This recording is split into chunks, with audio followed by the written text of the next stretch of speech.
ülkemize, vatanımıza, milletimize, ailemize faydalı bir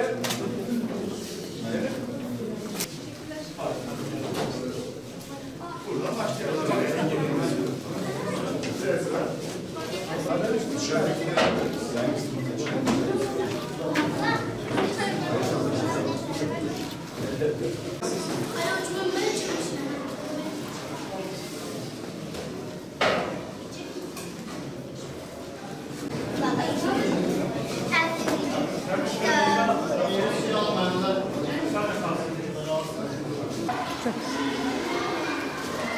Otur.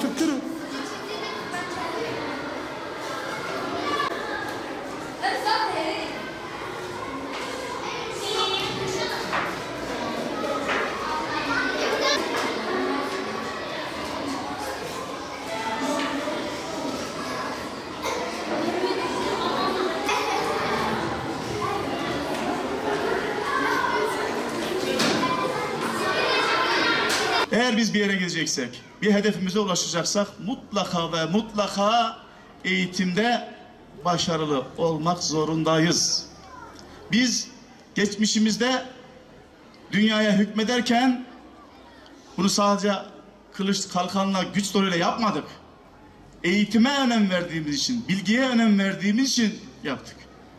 Geçmişimizde İbn Haldunlar, El Ceziriler, Ali Kuşçular, sayamadığımız kadar bilim adamları, bilim insanları yetiştirdik biz. Niye yapmayalım? Son 10-15 yılda Türkiye fiziki mekanlar olarak baktığımız zaman çok mesafe aldı. 5750 dersliğimiz var şu anda Batman'da. Yaklaşık bunun 4000'i yeni derslik arkadaşlar. Son 12-13 yılda yapılan derslik. Muhteşem bir şey. Şu anda devam eden 1160 dersliğimiz ki kısmen bitenler var ve önümüzdeki yıl bitecek olanlarla beraber. 1000 küsur derslikten bahsediyorum. Biz Batman olarak teknik öğretime geçecek Türkiye'deki nadir illerden biriyiz. Pilot illerden biriyiz. 2019 yılı içerisinde Allah izin verirse okullarımızı bitirdiğimiz zaman. Eğitim çocuklarımızı yetiştirme konusunda çıktığımız yolculukların en kıymetlisidir.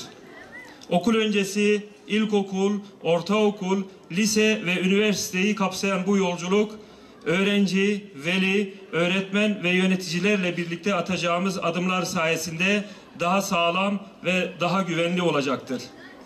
Malumunuz devletimizin özellikle son yıllarda gerek derslik yapımı ve gerek okullara eğitim araç gereçlerinin kazandırılması noktasında yatırımlarını katlayarak devam ettirmektedir.